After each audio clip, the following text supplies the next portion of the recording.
오늘 이 시간에는 하나님이 선택한 조연들 아론에 대해서 말씀을 전하도록 하겠습니다.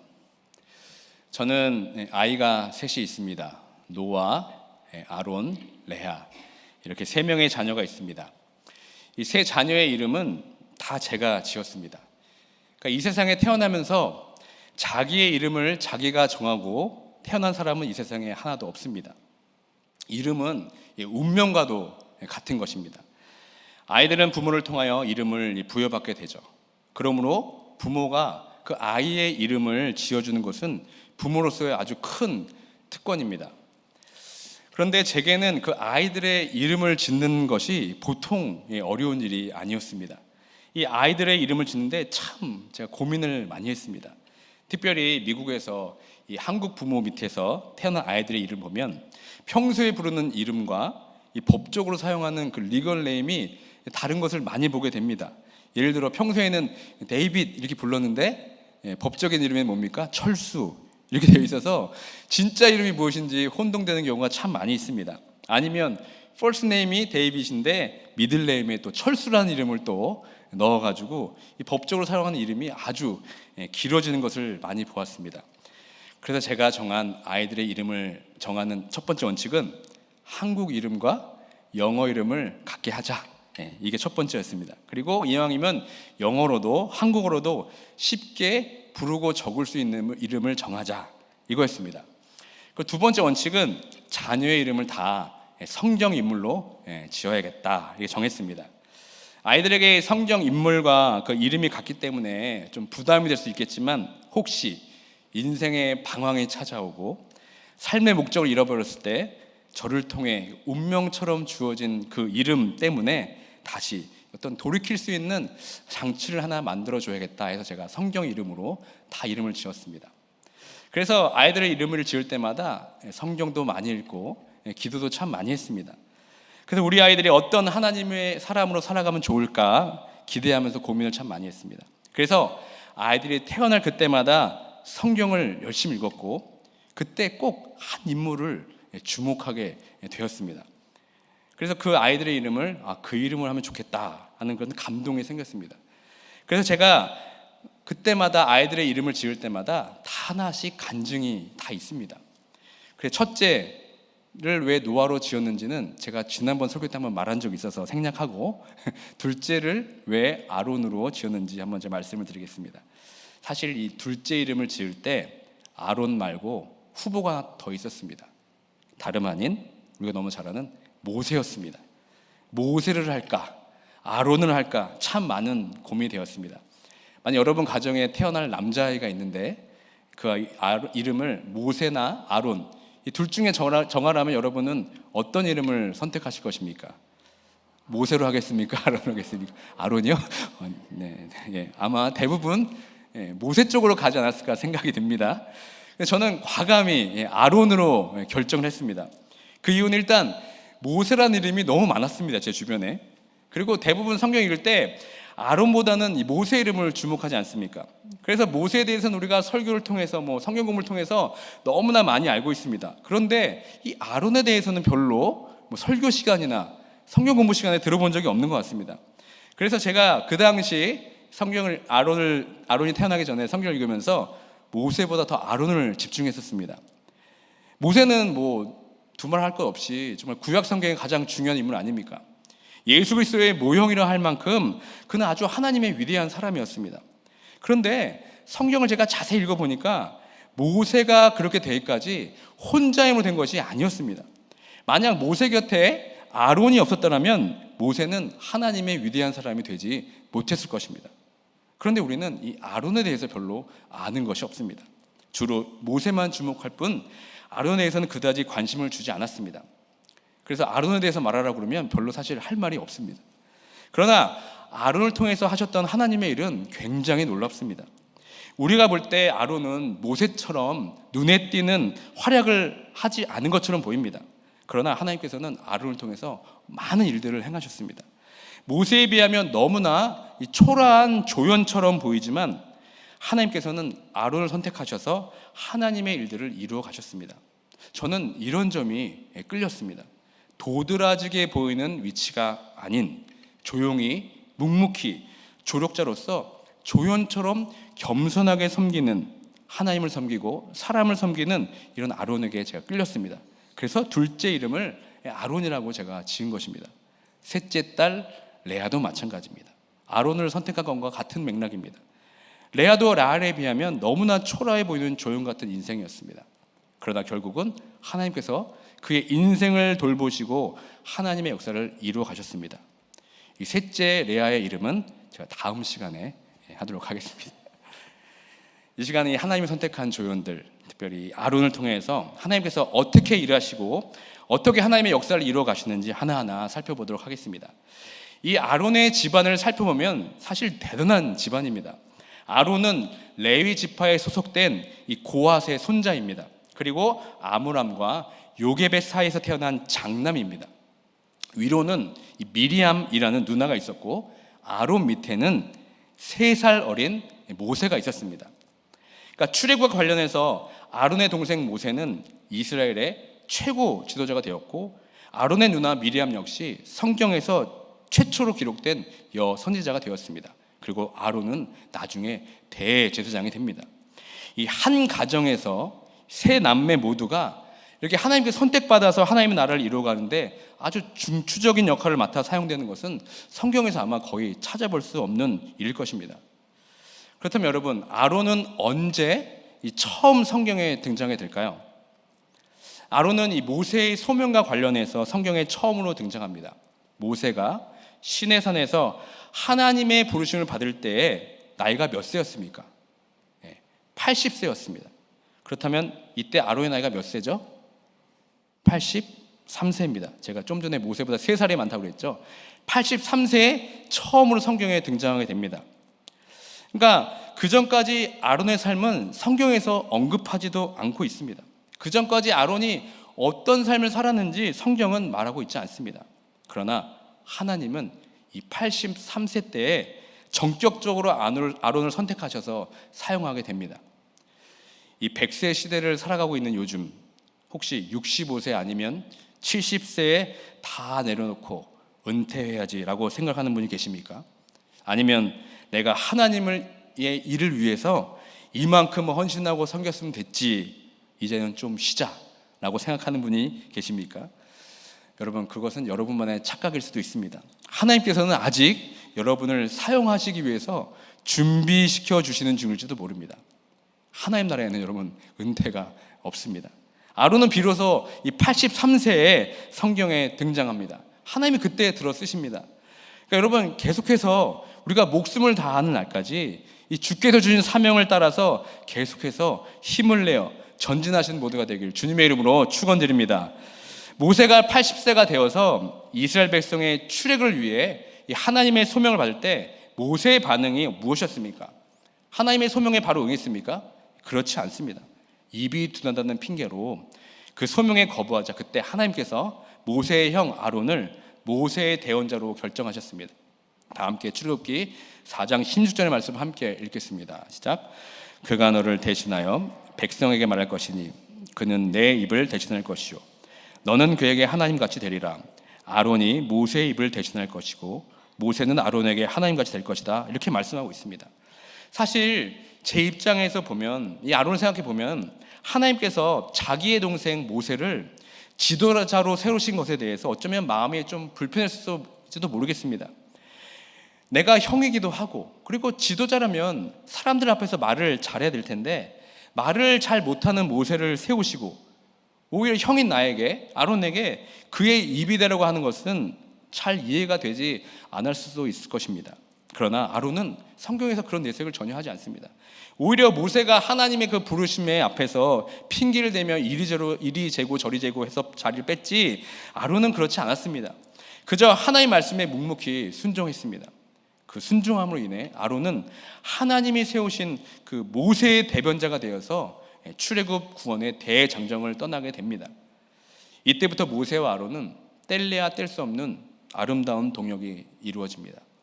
아론이 83세에 모세를 만나서 123세에 죽었습니다. 그러니까 40년 동안 모세와 아론은 이 혼연일체가 되어서 함께 움직입니다.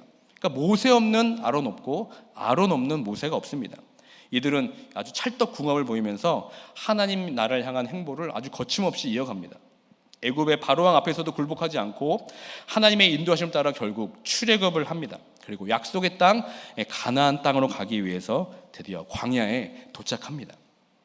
그리고 이 아론의 인생에 있어서 모세를 돕는 조연으로서 가장 빛나는 한 사건이 등장합니다. 그것은 바로 아말렉과 이스라엘의 전투 때였습니다.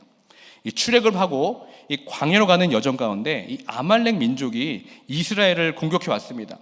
광야에서 처음으로 맞는 아주 절대절명의 위기였습니다. 이때 모세가 여호수아에게 이렇게 말합니다.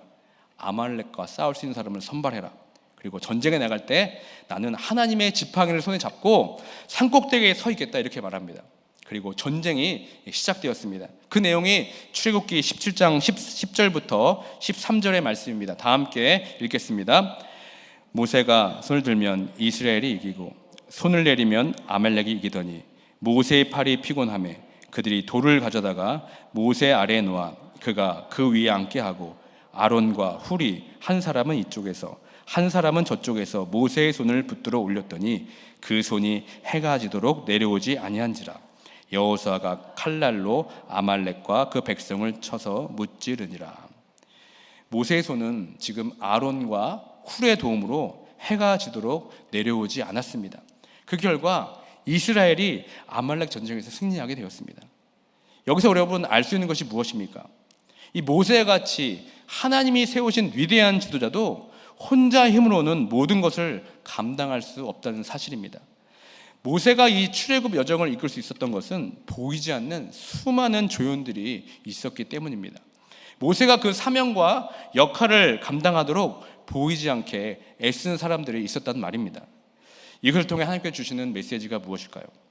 하나님께서 이스라엘 백성을 인도할 때 이스라엘 백성들이 자신의 힘과 능력을 의지하며 싸울 때는 패배할 것이고, 모든 것을 하나님께 맡기고 기도할 때 하나님께서 승리하게 하신다는 이 말씀 아니겠습니까? 앞으로의 모든 광야의 여정에서 승리할 수 있는 방법은 바로 하나님께 손을 들어 기도하는 것이라고 지금 우리에게 말씀하고 있습니다. 여러분, 이 기도라는 것이 무엇입니까? 내 힘으로 할 수 없다는 것을 인정하는 것이 바로 기도입니다. 내가 충분히 할 수 있는 것이라 할지라도 그것을 내려놓고 하나님께 맡기는 것이 바로 기도입니다. 내 삶의 주도권을 내가 지고 있는 것이 아니라 하나님께 나의 주도권을 드리는 것이 바로 기도입니다. 사실 우리는 기도하지 않고 모든 일을 할 수 있습니다. 기도를 하나, 기도를 하지 않나 결과는 그다지 다르지 않을 수 있습니다. 그러나 기도는 무엇입니까? 내가 할 수 있을지라도 그것을 내려놓고 하나님께서 하실 수 있도록 그 자리를 내어드리는 것입니다. 기도는 내 삶의 주인이 내가 아니라, 내 힘과 내 생각대로 하는 것이 아니라 이걸 다 포기하고 하나님께 모든 것을 맡기고 하나님께 모든 공을 돌리는 것이 바로 기도입니다. 내가 스스로 조연임을 자처하는 것이 바로 기도입니다. 기도하지 않고 내 스스로 서게 되면 결국은 내가 주인공이 됩니다. 내가 주목받아야 됩니다. 내가 드러나야 합니다. 내 공로가 드러나야 합니다. 내가 스타가 되어야 합니다. 이것이 바로 우리의 가장 치명적인 죄성입니다. 우리는 늘 이것과 대면해야 합니다. 늘 이것과 싸워서 이겨내야 합니다. 이것을 늘 점검해야 됩니다. 그 점검하는데 가장 중요한 바로미터가 바로 기도입니다. 기도 없이 살아가는 것은 내가 주인 되어 살아가는 것입니다. 기도 없이 하는 모든 섬김은 하나님의 영광 받아야 하는 자리에 내가 서는 것입니다.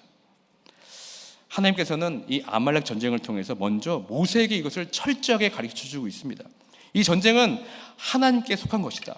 이 오합지졸 같은 이스라엘 백성으로는 절대 이길 수 없는 이 전쟁. 그러나 모세, 네가 손을 들어 기도할 때 전쟁은 이기게 될 것이다. 하나님께서 이것을 알려주고 있습니다. 그런데 만약 모세가 혼자 그렇게 손을 들어 전쟁에 이겼다고 하면 어땠을까요, 여러분? 아마 모세는 자기가 하루 종일 기도해서 이겼다고 해서 아마 자신의 의로 가득할 것입니다. 하나님의 영광을 가리고 자기가 주인공이 되어서 아마 의기양양했을 것입니다. 그런데 하나님께서 이것을 미리 아신 것 같았습니다. 그래서 모세에게 아론과 훌이라는 이 조연들을 붙여주신 겁니다. 그 기도의 동역으로 이 아말렉 전쟁에서 승리하게 하신 겁니다. 여러분, 이처럼 기도는 나의 주도권을 하나님께 내어드리는 겁니다.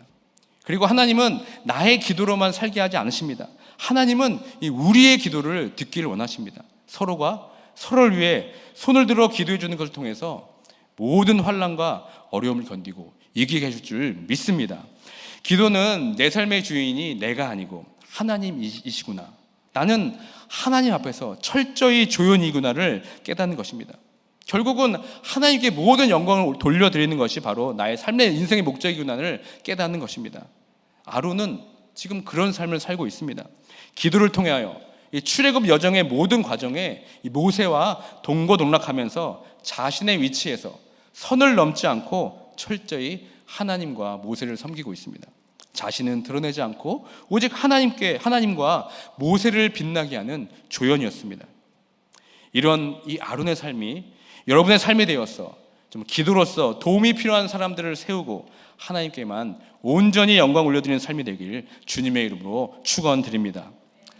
물론 이 아론의 삶에도 위기가 있었습니다. 그리고 돌이킬 수 없는 엄청난 실수도 했습니다. 그것이 무엇입니까? 바로 황금 송아지 사건입니다. 모세가 십계명을 받으러 시내산에 올라갔을 때 아론이 그때 모세의 부재를 대신해서 이스라엘 백성을 섬겼습니다. 그런데 모세가 다시 산에서 내려오는 시간이 점점 더디게 되자 이스라엘 백성들이 아론에게 와서 우리를 인도할 그 신을 만들어 달라고 부탁을 합니다. 아우성을 쳤습니다. 그때 아론이 말도 안 되는 망언을 하게 됩니다. 출애굽기 32장 4절에 이렇게 기록되어 있습니다. 다 함께 읽겠습니다. 아론이 그들의 손에서 금고리를 받아 부어서 조각칼로 새겨 송아지 형상을 만드니 그들이 말하되 이스라엘아, 이는 너희를 애굽 땅에서 인도해낸 너희의 신이로라 하는지라. 지금까지 모세와 함께 하나님의 음성을 들으며 출애굽을 인도한 아론은 지금 정말 말도 안 되는 말을 하고 있습니다. 그리고 그 다음 5절에 보면 이 황금 송아지를 앞에 제단을 쌓고 여호와의 성일이다 이렇게 공표까지 합니다. 여러분, 이 일로 어떤 결과가 발생이 됩니까? 이 산에서 내려온 모세는 두 돌판 10계명을 깨트려 버립니다. 그리고 이 일에 앞장선 이스라엘 백성들을 이 레위인을 통하여서 3,000명이나 칼로 죽임을 당하는 엄청난 비극이 일어납니다. 그런데 여러분, 참 신기한 것이 있습니다. 성경을 보니까 이 모든 일의 주동자이며 책임을 져야 할 아론은 아무런 처벌을 받지 않습니다. 또 민수기 12장 보십시오. 아론과 모세의 누이 미리암이 모세가 구스 여자를 아내로 취하게 될 때 이것을 비방합니다. 그때 아론이 그 비방에 동조합니다. 그러면서 그때 미리암과 아론이 하나님께 엄청난 도발을 합니다. 민수기 12장 2절 말씀 함께 읽겠습니다. 그들이 이르되 여호와께서 모세와만 말씀하셨느냐 우리와도 말씀하지 아니하셨느냐 하매 여호와께서 이 말을 들으셨더라. 하나님께서 이때 모세, 아론, 미리암을 회막으로 나오라고 요청하십니다. 그리고 그들에게 엄청난 진노를 내리십니다. 그러면서 즉각 미리암에게 나병을 발병하게 하십니다. 그러나 이때도 마찬가지로 미리암과 함께 모세를 비방했던 아론은 하나님의 심판에서 제하게 됩니다. 오히려 아론은 즉시 회개하면서 모세에게 미리암의 병을 낫게 해달라는 중보 기도 요청을 합니다. 그래서 황금 송아지 사건 때와 같이 아론은 이 하나님의 진노에서 피하게 됩니다. 제가 성경에서 이런 부분을 보게 되면서 아론의 삶이 참 특별하다, 이걸 제일 발견합니다. 분명 하나님께 심판받아서 마땅한 짓을 했음에도 불구하고 아론은 오히려 그 하나님의 진노에서 벗어나게 됩니다. 그리고 오히려 민수기 17장에 가면은 하나님께서 아론의 자손을 통해서만 하나님을 섬기는 이 제사장직을 이어갈 수 있도록 공인시켜주는 사건이 등장합니다. 그것이 무엇입니까? 바로 아론의 쌍난 지팡이 사건입니다. 이 사건 바로 전에 민수기 16장에서 고라, 다단, 아미람과 250명의 지휘관이 모세와 아론의 지도력의 문제를 삼고 모세에게 반역을 하는 사건이 등장합니다. 한마디로 지금 쿠데타가 일어난 겁니다. 그때 하나님께서 모세와 아론에게 반역할 자들을 심판하기 위해서 땅이 갈라지게 하고 땅에서 불이 나와서 그들을 심판하여 버리십니다. 다 불살라 버리십니다. 그리고 바로 그 다음 장 17장에 오면 바로 아론의 쌍난 지팡이 이야기가 나오게 됩니다. 여호와께서 지팡이에다가 각 지파의 족속에다가 이름을 쓰라고 명령하셨습니다. 그리고 레위 지파 이름에는 아론의 이름을 쓰라고 합니다. 그리고 그 지팡이 앞에, 증거궤 앞에, 그 지팡이를 증거궤 앞에 두라고 명령하십니다. 그래서 자신이 택한 자의 지팡이에 싹이 날 것이라고 말씀합니다. 여러분, 저 그림이 바로 그 사건을 묘사한 그림입니다. 지금 12개의 지팡이 가운데 지금 꽃이 펴 있죠. 그 말씀이 바로 민수기 17장 8절의 말씀입니다. 다 함께 봉독합니다. 이튿날 모세가 증거의 장막에 들어가 본즉 레위 집을 위하여 낸 아론의 지팡이에 움이 돋고 순이 나서 꽃이 피어서 살구나무가 열매가 열렸더라. 지금 이 아론의 싹난 지팡이를 통해서 하나님께서는 아론 자손을 통해서만 이 제사장직을 독점할 수 있도록 지금 선언하셨습니다. 그러니까 이 사건은 그동안 12지파 가운데 다른 지파들과 또 레위 지파 안에서 일어났던 이 아론에 대한 여러 가지 도전에 대해서 완전한 종지부를 찍는 사건이 됩니다. 이것은 하나님께서 주신 권위에 반항하는 자들을 원천적으로 경계하기 위해서 그걸 막기 위해서 하는 기념이 된 사건이 바로 이 아론의 싹난 지팡이입니다. 이로 인해서 아론의 권위는 하나님과 사람 앞에서 영원히 인정받게 됩니다. 여러분, 아론이 이런 엄청난 권위와 인정을 받게 된 이유가 무엇입니까? 모세처럼 어떤 엄청난 활약을 한 것이 아닙니다. 그리고 하나님 앞에서 죽어 마땅한 그 실수와 잘못에도 불구하고 하나님께서 그를 살려두셨습니다. 그리고 오히려 하나님께서 그를 대제사장으로 세워주셨습니다. 하나님께서 그를 대제사장으로 세워주실 때 아마 아론은 알았을 것입니다. 자기가 몇 번이나 하나님 앞에서 죽어도 마땅한 일을 했음에도 불구하고 나를 살려주신 그 하나님의 은혜를 분명히 깨달았을 것입니다. 영영 죽을 수밖에 없는 죄에서 건진받은 은혜를 몸소 체험했습니다.